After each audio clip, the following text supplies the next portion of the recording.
Hello दोस्तों, genius coaching number 1 में आपका स्वागत है। तो चलिए आज बात करते हैं कक्षा 8 के हिंदी, जो कक्षा 10 के नॉन हिंदी के रूप में कार्य करेगा आपके बिहार बोर्ड में। आज हम ये 1 से लेकर 50 तक का क्वेश्चन सॉल्व करेंगे। आपको बताना है कि आपका कितना में से कितना सही हुआ, जरूर बताइएगा। तो चलिए स्टार्ट करते हैं आज का सेशन। पहला क्वेश्चन कहता है 100 का उच्चारण स्थान है।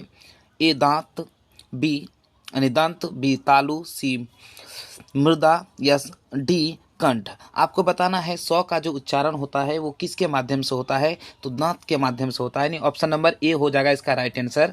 ठीक है, क्या हो जाएगा? ए। देखते हैं सवाल नंबर 2। ऐसे यौगिक शब्द जो साधारण अर्थ को छोड़कर विशेष अर्थ ग्रहण करे कहलाते हैं।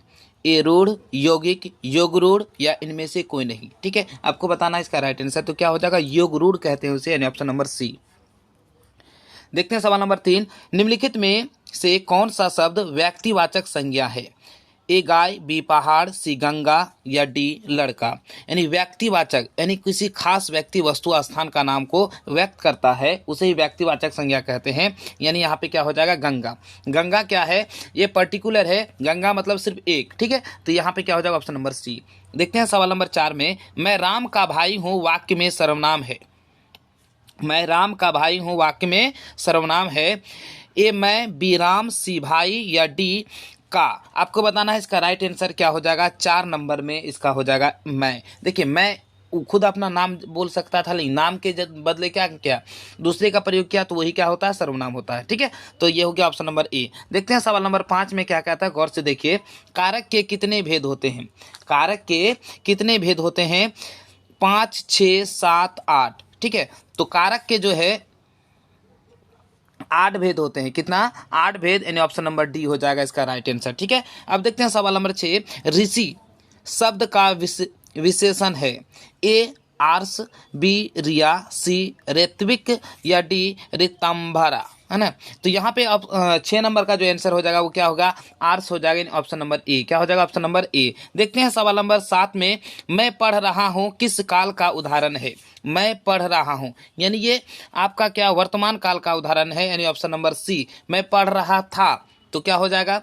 भूतकाल। मैं पढ़ रहा हूँगा या पढ़ूंगा, तो ये क्या हो जाएगा? भविष्य काल। इसका राइट आंसर क्या हो जाएगा? आपका सी हो जाएगा राइट आंसर। ठीक, देखते हैं सवाल नंबर 8। कवि स्वर्ग को कहाँ उतारने को कहता है? पाताल में, घर में, दरवाजा पर या जमीन पर। आपको बताना है इसका राइट आंसर क्या हो जाएगा 8 का। तो क्या हो जाएगा? जमीन पर, ऑप्शन नंबर डी। देखते हैं सवाल नंबर 9 में। तू जिंदा है तो जिंदगी की डॉट डॉट में यकीन कर। ये विजय, ये बी सुख, सी जीत या डी हार। आपको बताना है इसका राइट आंसर क्या होगा 9 का। देखिए, जीत में यकीन करना होगा, यानी ऑप्शन नंबर सी। देखते हैं सवाल नंबर 10। रमजान के कितने रोजों के बाद ईद आती है? ए 10, बी 20, सी 30 या डी 40। तो 30 रोजे के बाद ईद आती है, यानी ऑप्शन नंबर सी। क्या हो जाएगा? Option number C. देखते हैं सवाल नंबर 11 में क्या कहता है, गौर से देखिए। ठीक है, प्रेमचंद्र रचित पाठ्य पुस्तक में कौन सी कहानी बाल मनोवैज्ञानिक पर आधारित है? ए खेमा, बी ठेस, सी दीदी की डायरी या डी ईदगाह। तो आपका क्या है? ईदगाह जो है बाल मनोवैज्ञानिक पर आधारित है, यानी ऑप्शन नंबर क्या हो जाएगा? आपका डी हो जाएगा, 11 का डी। देखते हैं सवाल नंबर 12। चिमटा देखकर अमीना के मन में कैसा भाव जगा? ए दुख हो गया, बी उदास हो गया, सी स्नेह के अतिरेक के मन गदगद हो गया या डी खुश हो गई। आपको बताना है इसका राइट आंसर क्या हो जाएगा सवाल नंबर 12 का। ठीक है, तो 12 का क्या हो जाएगा? देखिए, स्नेह मतलब प्यार से उसका मन गदगद हो गया, यानी ऑप्शन नंबर क्या हो जाएगा? सी। चिलचिलाती धूप को जो चांदनी देवे बना किस कविता की पंक्ति है?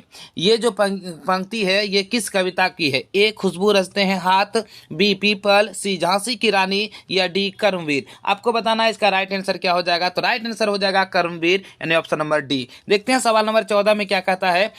पर्वतों को काट कर सड़कें बना देते हैं वे, सैकड़ों मरुभूमि में नदियां बहा देते हैं वे, उपयुक्त दोहा का रचनाकार कौन है? ए शंकर शैलेंद्र, बी हरिऔध, सी नरोत्तम दास या डी मोहम्मद इकबाल। आपको बताना है इसका राइट आंसर। तो इसका राइट आंसर हो जाएगा क्या? Hariaudh, option number B. ठीक, देखते हैं सवाल नंबर 15 में क्या कहता है कि बाल गोविंद भगत का बेटा ए बुद्धिमान था, बी सुस्त था, सी मोटा था या डी दुबला मतलब दुबला पतला था। आपको बताना है कि बाल गोविंद भगत का जो बेटा था वो क्या था, वो सुस्त था, यानी ऑप्शन नंबर बी। देखते हैं सवाल नंबर 16, पुरुलिया रोड से हुंडरू की दूरी है, ए 3 मील, बी 13 मील, सी 23 मील या डी 33 मील। आपको बताना है इसका राइट आंसर क्या हो जाएगा। तो ये 13 मील था, इन ऑप्शन नंबर बी। देखते हैं सवाल नंबर 17, हुंडरू का झरना की ऊंचाई कितनी है, ए 200 फीट, बी 243 फीट, सी 245 फीट या डी 260 फीट। तो 243 फीट इसकी ऊंचाई थी, यानी ऑप्शन नंबर बी। क्या हो जाएगा ऑप्शन नंबर बी। देखते हैं सवाल नंबर 8 में क्या कहता है, सॉरी 18 होगा, क्या हो जाएगा 18, चारों ओर जंगल और पहाड़ के बीच में प्रकृति की लीला स्थली, ए हुंडरू का जलप्रपात, बी दूध सागर का झरना, सी गरसोप्पा का झरना, डी ककोलत का झरना। क्या, ककोलत का झरना। तो इसका राइट आंसर है क्या, हुंडरू का झरना। क्या हो जाएगा ऑप्शन नंबर ए। देखते हैं सवाल नंबर 19 में क्या कहता है, गौर से देखिएगा, ठीक है। बोल रहा है क्या, रीतिकालीन प्रसिद्ध कवि का नाम है, ए बिहारी, बी सूर, सी तुलसी या डी रस खान। आपको बताना है रीतिकाल के प्रसिद्ध कवि का नाम क्या है। तो ये क्या हो जाएगा आपका बिहारी, ऑप्शन नंबर ए हो जाएगा। क्या हो जाएगा ऑप्शन नंबर ए। 20 में बिहारी के अनुसार मनुष्य किसके बिना बड़ा नहीं बन सकता, ए धन, बी क्रोध, सी गुण या डी दोष। यानी किसके बिना वो क्या बड़ा नहीं बन सकता, ठीक है। तो यहाँ पे क्या हो जाएगा, गुण के बिना वो बड़ा नहीं बन सकता, ऑप्शन नंबर सी। 21 में देखते हैं क्या कहता है, दीर्घ सांस ना लेहु दुख, सुख साई ही ना भूल, किस कविता की पंक्ति है, ए बिहारी के दोहे, बी रहीम के दोहे, सी कबीर के दोहे या डी जैसी के कड़बक यानी कड़बक से। यानी आपको बताना है इसका राइट आंसर क्या होगा 21 का। तो ये जो है बिहारी के दोहे से लिया गया है, यानी ऑप्शन नंबर ए। क्या हो जाएगा ऑप्शन नंबर ए।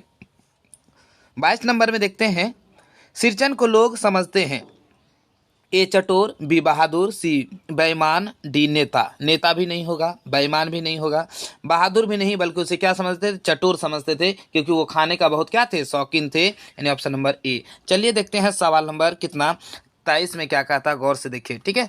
ये रहा आपका सवाल नंबर 23। देखिए 23 में क्या कहता है, ठेस कहानी में कहाँ की लोक संस्कृति का प्रभावी वर्णन है। ठेस जो कहानी है उसमें कहाँ की लोक संस्कृति का प्रभावी वर्णन है, ये भोजपुर, बी मिथिलांचल, सी मगध या डी नेपाल। आपको बताना है इसका राइट आंसर क्या होगा। अगर आपको पता है तो आप कमेंट सेक्शन में जरूर बताइए। तो इसका राइट आंसर हो जाएगा क्या आपका मिथिलांचल, यानी ऑप्शन नंबर बी। देखते हैं सवाल नंबर 24, फणीश्वर नाथ रेणु की कहानी है, ए ईदगाह, बी बाल गोविंद भगत, सी ठेस या डी हुंडरू का जलप्रपात। यानी फणीश्वर नाथ जो आपके पाठ में कहानी लिखा है वो कौन सा है ना। तो ये क्या हो जाएगा आपका ठेस, यानी ऑप्शन नंबर सी। क्या हो जाएगा ऑप्शन नंबर सी।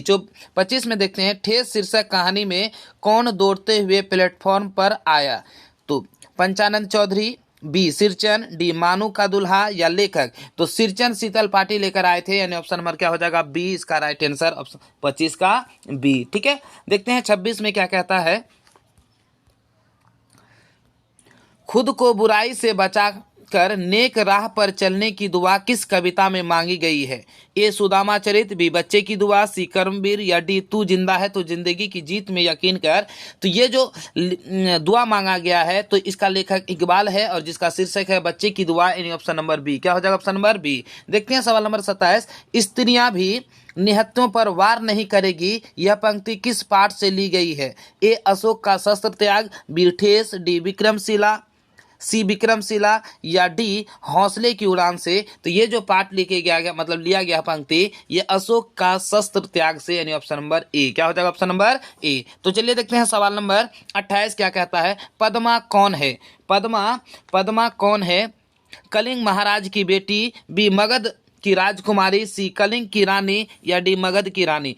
तो पद्मा जो थे कलिंग महाराज की बेटी थी। जब पूरी तरह से युद्ध हो रहा था कलिंग का, ठीक है, तो उस समय उसका पिता को पूरा मार के जितने भी पुरुष जाति के थे सब सैनिक को समाप्त कर गए थे। तब उन्होंने राजा के साथ यानी अशोक के साथ लड़ने के लिए खुद स्त्री अपना झुंड बना के लेकर आ गए थे, ठीक है। तो उसी का जो लड़की का नाम था पद्मा था, वो कलिंग के महाराज की बेटी थी, यानी ऑप्शन नंबर ए हो जाएगा। क्या हो जाएगा ऑप्शन नंबर ए हो जाएगा इसका राइट आंसर। चलिए देखते हैं सवाल नंबर 29 में क्या कहता है। अशोक का शस्त्र त्याग एकांकी किसकी रचना है? ये जो लिखने वाले हैं ये कौन है? ए प्रेमचंद, बी रामवृक्ष बेनीपुरी, सी शिव पूजन सहाय या डी वंशीधर श्रीवास्तव। यानी अशोक का शस्त्र त्याग जो है इसके लेखक कौन है? तो ये क्या हो जाएगा? वंशीधर श्रीवास्तव, यानी ऑप्शन नंबर डी। देखते हैं सवाल नंबर 30। लातों के भूत बातों से नहीं मानते लोकोक्ति का सही अर्थ है?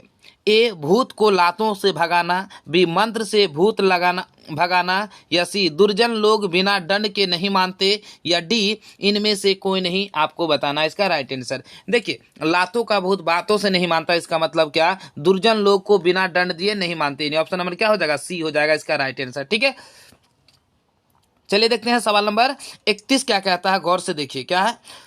मुंह की खाना मुहावरे का अर्थ बताएं। मुंह की खाना कि मुहावरे का अर्थ बताना है आपको, यानी बातूनी होना, अपमानित होना, अभिनंदित होना या पराजित होना। तो क्या मुंह की खाना मतलब पराजित होना? ऑप्शन नंबर डी होगा इसका राइट आंसर। चलिए देखते हैं सवाल नंबर 32 में क्या कहता है। घर की मुर्गी दाल बराबर मुहावरे का क्या अर्थ है? मुर्गा खाना, मुर्गी को दाल खिलाना, सी अपने आदमी को कम महत्व देना, या डी मुर्गी को दाल से तौलना। तो यहाँ पे राइट आंसर हो जाएगा क्या? अपने आदमी को कम महत्व देना, यानी ऑप्शन नंबर सी हो जाएगा इसका राइट आंसर 32 का। ठीक है, देखते हैं सवाल नंबर 33। तपोवन का संधि विच्छेद है? तपह प्लस वन, बी तप प्लस ओवन, या सी तपो प्लस 9, या डी तप प्लस पवन। आपको राइट आंसर इसका बताना है। 33 नंबर का क्या हो जाएगा? तपह प्लस वन, यानी तपोवन हो जाएगा ऑप्शन नंबर ए। देखते हैं सवाल नंबर 34। रमेश का संधि विच्छेद है? रम प्लस एस, बी रमा प्लस इस, सी रमे प्लस 100, या डी र प्लस मेज। तो इसका राइट आंसर आपका क्या हो जाएगा? 34 का बी होगा। क्या हो जाएगा आपका? बी रमा प्लस इस, यानी ऑप्शन नंबर बी। देखते हैं सवाल नंबर 35 में क्या कहता है। संधि के कितने भेद हैं? संधि के कितने भेद हैं? 2, 3, 4, 5। तो संधि के जो 3 भेद होते हैं, कितने? स्वर संधि, व्यंजन संधि, इस तरह से क्या हो जाए तो कितने भेद होते हैं? इसके 3 भेद होते हैं। कितने? 3 भेद होते हैं। चलिए देखते हैं सवाल नंबर 36 में क्या कहता है। गौर से देखिए। आजन्म कौन सा समास है? कर्मधारय, बी तत्पुरुष, सी अव्ययी भाव, या डी बहुव्रीहि। आपको बताना है आजन्म कौन सा समास है, यानी 36 नंबर में क्या हो जाएगा आपका? अव्ययी भाव होगा, यानी ऑप्शन नंबर सी। देखते हैं सवाल नंबर 37 में। त्रिनेत्र में कौन सा समास है? त्रिनेत्र, देखिए जहां जब भी आपका गिनती आ जाए, क्या आ जाए? गिनती आ जाए तो वो दिग्गु में आ जाता है। जैसे ए दिग्गु, बी द्वंद्व, सी नज्ञ है, और डी है अवयवी भाव, यानी क्या हो जाएगा? ऑप्शन नंबर ए हो जाएगा राइट आंसर। क्या हो जाएगा? ए। चलिए देखते हैं सवाल नंबर 38 में क्या कहता है। राधा कृष्ण कौन सा समास है? ए तत्पुरुष, बी कर्मधारय, सी दिग्गु, या डी द्वंद्व। यानी राधा कृष्ण जिसका दोनों क्या है? शब्द प्रधान है, उसे कौन सा समास कहते हैं? तो उसे जो हम समास कहते हैं द्वंद्व कहते हैं, है ना? क्या कहते हैं? द्वंद्व कहते हैं। नहीं, ऑप्शन नंबर डी। क्या हो जाएगा? Option number D. चलिए देखते हैं सवाल नंबर 39। अनुमान में कौन सा उपसर्ग है? अनु ए में, बी में अ, सी अन, या डी अन, यानी अनुमान। ठीक है, यहाँ पे अर्थ निकालिए, उसके बाद क्या कीजिए आप बनाइए। तो यहाँ अनु हो जाएगा, अनु अलग मान अलग। ठीक है, यानी काल्पनिक जिसको बोलते हैं, ऑप्शन नंबर ए। 40 में देखते हैं। प्रतिकूल में कौन सा उपसर्ग है? देखिए यहाँ पे प्रतिकूल, प्रति प्लस कूल। तो यहाँ देखिए ए प्र, बी प्रति, सी प, या डी परी। यानी क्या हो जाएगा यहाँ पे? बी, ऑप्शन नंबर बी हो जाएगा प्रतिकूल। प्रति प्लस कूल, प्रतिकूल। पहले संधि विच्छेद कर लीजिए, आपको ऑटोमेटिक पता चल जाएगा क्या आपका उपसर्ग है और कौन सा प्रत्यय है। तो यहाँ पे 40 का आपका क्या हो जाएगा? बी हो जाएगा राइट आंसर। चलिए देखते हैं सवाल नंबर 41। इन प्रत्यय से बना सही विकल्प है? इन प्रत्यय, प्रत्यय का मतलब होता है लास्ट में लगा हुआ, और उपसर्ग मतलब पहले लगा हुआ। ठीक है, अगर पहले लगता है तो आपका क्या होता है? प्रत्यय होगा। पहले अगर लगता है तो उपसर्ग होगा, बाद में लगता है तो क्या हो जाएगा? प्रत्यय होगा। तो चलिए देखते हैं सवाल नंबर 41 में क्या कहता है। इन प्रत्यय से बना सही विकल्प। देखिए यहाँ पे जैसे भिखारिन, यहाँ पे क्या हो जाएगा? सामाजिक, सरकारी, है ना, यहाँ सांप्रदायिक। तो यहाँ सही विकल्प होगा भिखारिन हो जाएगा, है ना, भिखारिन। तो ये हो जाएगा आपका right answer, option number A. चलिए देखते हैं सवाल नंबर 32 में क्या कहता है। 42 में। मासिक में प्रत्यय बताइए। ए एक, बी इक, सी इक या डी सिक। आपको बताना है मासिक में प्रत्यय मतलब लास्ट वाला जो शब्द है वो कौन सा होगा। ठीक है, तो मासिक में जो है इक होगा, मतलब दीर्घायु का इक, यानी ऑप्शन नंबर सी। ठीक है, 43 में देखते हैं कपड़ा का पर्यायवाची शब्द नहीं है। देखिए वस्त्र भी होता है, चीर भी होता है, पट भी होता है, यानी डी नंबर आपका नहीं है, यानी देह, देह मतलब शरीर होता है, ऑप्शन नंबर डी है ना। चलिए देखते हैं सवाल नंबर 44। आग का पर्यायवाची शब्द नहीं है। अग्नि, अनल, ज्वाला जैसे है। यहाँ पे देखिए आपका कौन सा है, मतलब कौन सा नहीं है, आपको चुन के बताना है। नहीं वाला थोड़ा सा कठिनाई देगा, तो इसका सी जो है अनिल, अनिल आपका नहीं होता है, बल्कि अनल होता है, ज्वाला भी होता है, अग्नि भी होती है। 45 में आँख का पर्यायवाची शब्द है नयन, नयन, सुख, आंसू, इनमें से कोई। देखिए आँख का जो पर्यायवाची शब्द होता है वो नयन होता है, ऑप्शन नंबर ए हो जाएगा इसका राइट आंसर, 45 का ए। 46 में देखते हैं दिनकर किस रचनाकार के नाम से जुड़ा है। ए गोपाल सिंह नेपाली, सी रामधारी सिंह, सी फणीश्वर नाथ रेणु या डी प्रेमचंद्र। यानी दिनकर जो है किसके नाम से, रामधारी सिंह दिनकर, यानी ऑप्शन नंबर क्या हो जाएगा बी। 46 का क्या हो जाएगा बी, ऑप्शन नंबर बी। ठीक है, तो चलिए देखते हैं सवाल नंबर 47 में क्या कहता है, गौर से देखिएगा। ठीक है, 47 में है आपका निंदा है ईर्ष्या की माँ का नाम, बी ईर्ष्या की छोटी बेटी का नाम, या सी ईर्ष्या की बड़ी बेटी का नाम, या डी ईर्ष्या की नानी का नाम। यानी निंदा हम लोग किसको कहते हैं, तो निंदा कहते हैं ईर्ष्या की बड़ी बेटी का नाम, ऑप्शन नंबर सी। देखते हैं सवाल नंबर 48। रामधारी सिंह दिनकर का जन्म हुआ ए बंगाल में, बी उत्तर प्रदेश में, सी बिहार में, या डी दिल्ली में। आपको बताना है 48 में क्या होगा इसका राइट आंसर, तो क्या हो जाएगा रामधारी सिंह दिनकर का जन्म हुआ था बिहार में, ऑप्शन नंबर बी क्या हो जाएगा, सॉरी सी। चलिए देखते हैं सवाल नंबर 49 में, कितना 49 में देखते हैं क्या होता है। भक्ति काल के कवि हैं, भक्ति काल के कवि हैं ए गोपाल सिंह नेपाली, बी अरुण कमल, या सी बिहारी, या डी कबीर। आपको बताना है भक्ति काल के जो कवि हैं वो कौन सा है ना। क्या हो जाएगा 49 का आपका क्या हो जाएगा कबीर दास, ये भक्ति काल के कवि हैं, ऑप्शन नंबर डी क्या हो जाएगा, ऑप्शन नंबर डी। चलिए देखते हैं सवाल नंबर 50 में क्या कहता है। कबीर ने कागज की लेखी की जगह किसकी प्रतिष्ठा की है। ए कानों सुनी, आँखें देखी, सी बातों सुनी, या उपयुक्त सभी। कबीर ने कागज की अपेक्षा उन्होंने क्या किया, उपयुक्त सभी का मान लिया गया है, मतलब सॉरी आँखिन देखी का बात कहा गया है। क्या किया गया है, वो जो देखता है वही उसको क्या कहता है, सूझता है। इसी का इस राइट आंसर क्या हो जाएगा, ऑप्शन नंबर बी। इस तरह से हमने 1 से लेकर 50 तक का सवाल आपको बता दिया। यदि आपको हमारा वीडियो पसंद आए तो लाइक करें और ज़्यादा से ज़्यादा लोगों तक शेयर करें। हाँ, अगर आप हमारे चैनल में नए हैं तो सब्सक्राइब करना ना भूलें और बगल में जो बेल आइकन है उसे जरूर दबाएं, ताकि जब भी हम वीडियो बनाएं सबसे पहले नोटिफिकेशन आप तक जरूर पहुंचे। तो चलिए आज यहीं पर अपना वीडियो करते हैं समाप्त। जय हिंद।